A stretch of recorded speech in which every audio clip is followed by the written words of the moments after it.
maybe Frida, you'd like to comment on, oh, hold on. So Mudassir, you had something that you wanted to raise?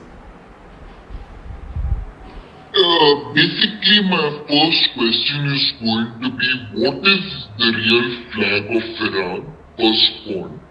And is this revolution going to bring about an end to one theocracy and replace it with another, like what we saw it in the Shah's rule?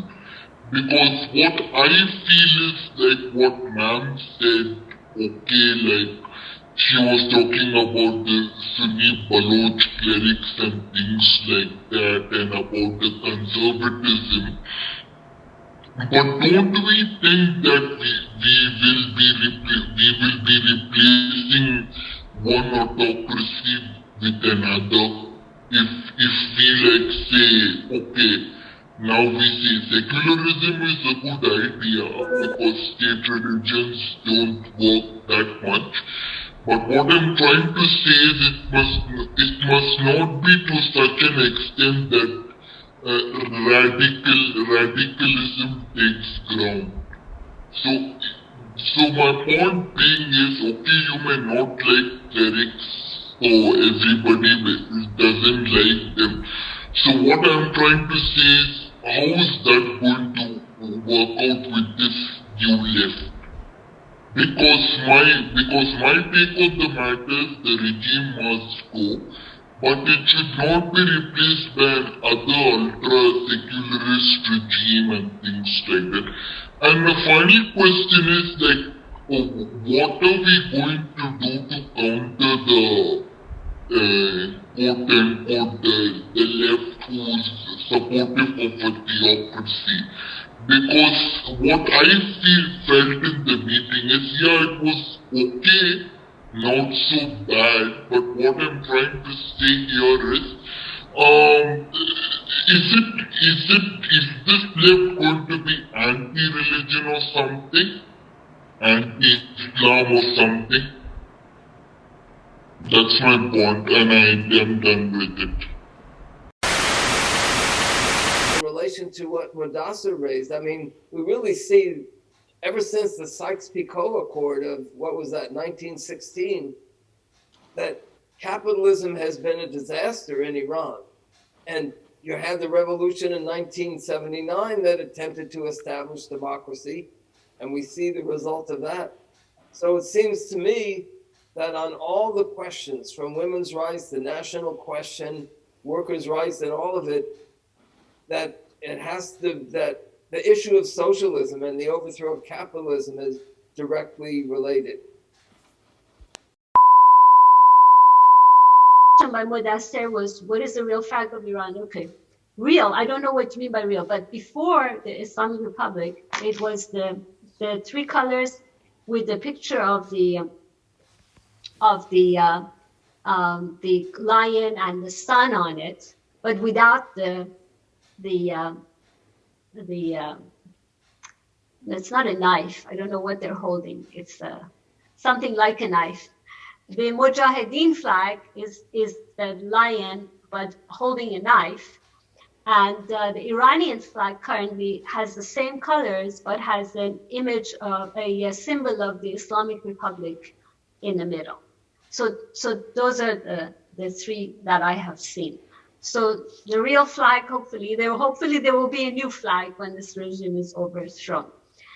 Then Mudassir said, are we going to see one autocracy replacing another, and will there be an anti-religious government? Okay, I don't know, to tell you the truth. I know that the majority of the Iranian population really hates to have religion forced on it at this point. They've lived under an Islamic fundamentalist government for over 40 years.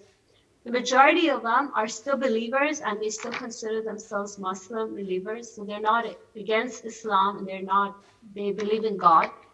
But the majority don't want a religious government. They want a separation of religion and state.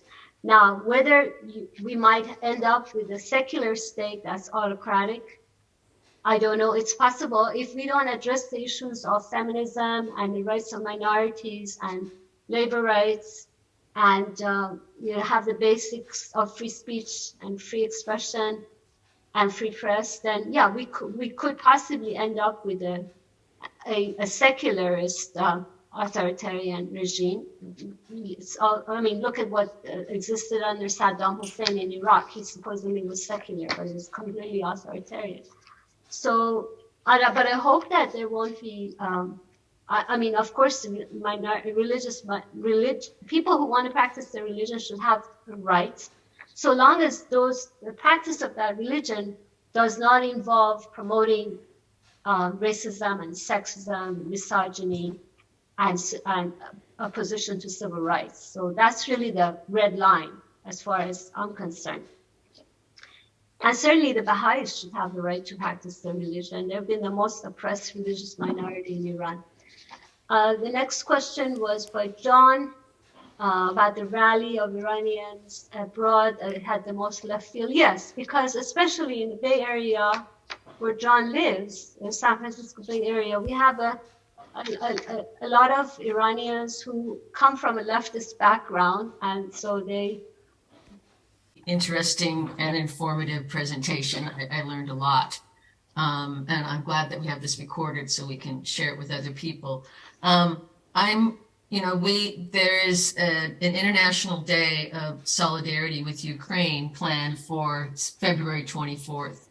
And it seems like we have an opportunity here to, between now and then, build links with, well, at least the Iranian diaspora that is here and other places, to have it be a day in solidarity as well as with the Iranian people.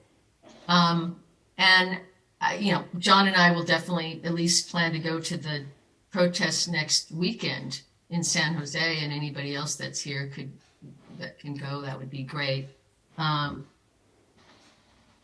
Your description of sort of life and the conditions in Iran today could be a laundry list of the ills of capitalism. And it's just one of the most challenging things about the work that we're doing is the fact that as socialists, we know that we have to end capitalism in order to put an end once and for all to nationalism, patriarchy, the destruction of the planet, and so on. But meanwhile, many people in Iran and Ukraine and other places, they simply in this moment, they've lived under such repressive regimes overall that they want a democratic republic. So that is one of the many challenges we face about how do we advance that conversation, as well as, of course, Frida, as you addressed, that the question of minorities and religion and all of these questions. So I really liked Mudassir's question, because I think it would be really important for all of us to start thinking about what would a flag of international working class solidarity look like? Because nationalism is one of the most reactionary forces in the world, really dangerous in so many ways. So it's just something I'd want to plant that seed in everyone's minds, we need more symbols for that. I don't have one, but so yeah, that's all.